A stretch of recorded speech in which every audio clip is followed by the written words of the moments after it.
Well, of course, we have another email that came in through the week, and I'd like to read that email to you now. And this is from Tony, and Tony says, with the ensuing federal election, I am wondering where to cast my vote. When voting for a government, there are many issues to consider, and one of my considerations is property investment and how I can reduce my tax obligation and other expenses. Can you please provide a general analysis of each major party policies and who you believe will be more sympathetic to the property investor in the future? Of course, this is a big ask, Ben, and I wonder if you can remain somewhat unbiased in your political views. We don't really want to know who you're going to vote for, but we would certainly like your ideas on who you think is going to be more sympathetic to the property investor. Look, I honestly don't know who's going to be more sympathetic. I suppose my question, or my answer to that question is, I invest for the long term. My clients invest for the long term. I don't necessarily think that one piece of legislation is going to make a dramatic impact on my investment strategy. So when I look at the political party in power today, I'm not sure they're going to be in power for the next 5, 10, 20 years. So I'll sit on the fence. Okay, well, that's always a good position to be in, on the fence. What do you think, Rick? Margaret, I'm getting a few splinters from the palings as well. But as Ben said, the policies of the governments in power don't make that much difference, I guess. I've been investing for a long time through changes of lots of governments, and there are changes up and down. The change that gets talked about on changes of government a lot is the abolition of negative gearing. That hasn't been mentioned in the Henry Review or the policies of either of the parties that are competing for government at the moment. I don't think it will ever make any change, but I think the economy of Australia is in fairly good shape at the moment, regardless of which party is in power. So I don't think the change, if there is a change of government, I don't think it will make any difference to the average property investor at the moment. And of course, Tony, the Henry Review did have a lot of recommendations in terms of property investors, and one of them was the removal of negative gearing, which the current government has committed to not doing. Mind you, it wasn't necessarily a complete removal. He did propose a different regime to replace that. I think you can be pretty sure that whatever happens, initially the governments that are being voted in are going to be after just votes, and that has nothing to do with property investors, unfortunately. But long term, we have a housing shortage, we have a difficulty where public housing is concerned, and it isn't in the government's best interest, either government, to change the rules for property investors, because then they're going to have to cope with all of the tenants who are then displaced. I wouldn't worry too much about it if I were you. I'm sorry that we can't be a bit more specific, but let's all wait and see what happens on August the 21st, I believe it is. So thanks for your email. Let's go to the visitors for another question. Hi, and what's your name? Andrew Westblade from the great regional town of Shepparton. Lovely. And Andrew, what brings you here today?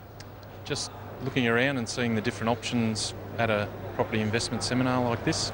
Fantastic. What's your question for the panel? With the Melbourne apartment market, is it advisable or better to buy a car park with your apartment or go into a second apartment? So you've got the option then to buy an apartment with a car park or two apartments? Yes. Without car parks? Well, this is certainly a very interesting question, the first time we've ever had this kind of question on the show. I'm going to go to you first, Ben, because you're looking terrified over there. Not at all. Not at all, Margaret. Nice to see you from the greater Goulburn Valley region. Look, I look at investing again. I mean, you're buying one asset at a time. If parking is a shortage, which it is in major built-up areas and will continue to be so as population grows, so I think car parks will play a reasonable role in the return you're getting on that investment. But it's also most important in terms of car parking for your tenant. They will really like to know that they've got a place to park their car from a convenience point of view. So I think you're going to get a greater demand for that particular apartment if you have a car park attached to that. And Rick? Well, I think you would need to do a financial analysis on the difference between the apartments. One apartment with a car park will have a certain value, and the rent ratio on that apartment obviously will be higher than each individual apartment without the car park. But I think you need to do a financial analysis or have someone do a proper financial analysis to make sure to find out which is the best return to suit your needs. Well, that's our good advice. And Andrew, if I can say that what I'd like to see you do is only buy one, whether it's with a car park or not, and with the rest of the money that you've got available to you, go somewhere else and buy something different altogether. It's really good to have a nice mix in your property portfolio. We don't want to fill up our portfolio with all the one kind of property, and most particularly we don't want to fill it up with all the one kind of property in the one kind of an area. Maybe even go to another state altogether. I know it's tough when you live here in Melbourne to think about investing outside this wonderful state, but there are other areas to invest in. It might help if you diversify your portfolio just a little. Thanks. Thank you for your question, and we've got some more questions coming yet. So we've got someone else here. What's your name? Joanne. Joanne, welcome to the show today. Thank you. What's your question for the panel? Well, we've recently been building a property portfolio in Victoria. We're now looking at investing interstate. What advice would you give me about how to go, who to talk to, what agents or where to go? I really don't know what to do. Okay, well that sounds like a great question, and I think this is where we can get the plug we've been waiting for all day, which is for the Property Investment Professionals of Australia, a not-for-profit association that you can tell us a little bit more about, Rick. Yes, I can, Joanne. That's the way to do it. Have a look at the website for PIPA. If you Google PIPA, you'll find the website for the Property Investors Professionals of Australia and a list of the licensed property investors in the different states and different areas that you may be looking. So once you decide the area that you want to have a look at that website, find a professional property investment advisor in that area and contact them, and they'll be able to give you the advice that you want. Hopefully they'll be able to give you the advice that you want.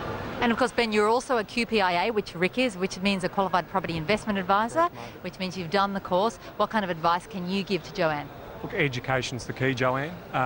I think if I was investing in another marketplace, I would want to make sure that if I can't get that knowledge and I can't make that decision about whether that's a good and bad investment, I'd be seeking a specialist who has experience in buying in that area, such as a buyer's advocate or something along those lines.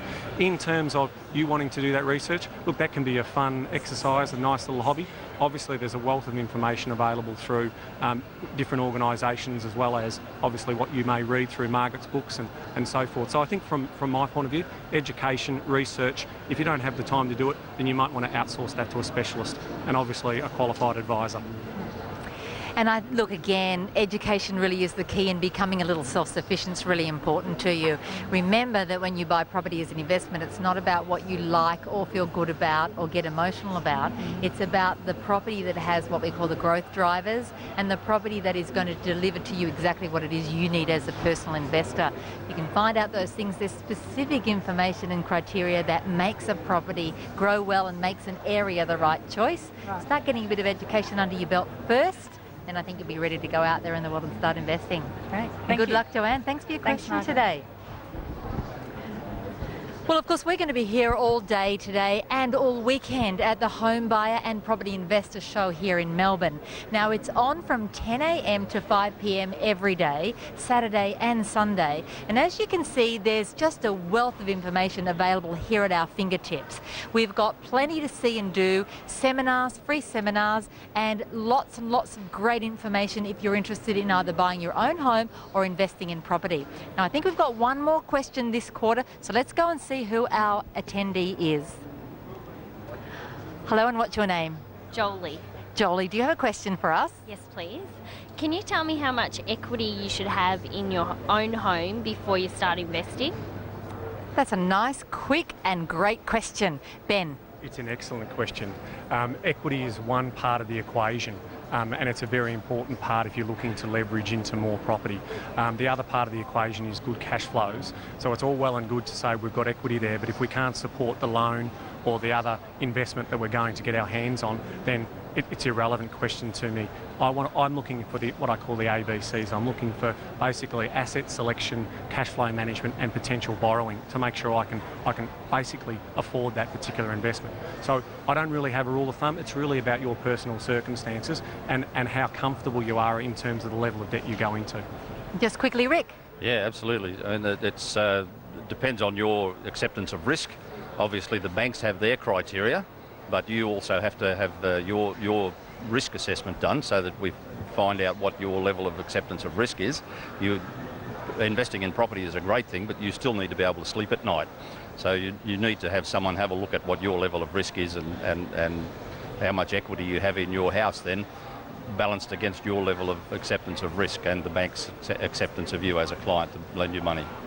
So jolly go away, do a risk profile, find out what your appetite for risk is, and from there you'll get a better idea on how much equity to use.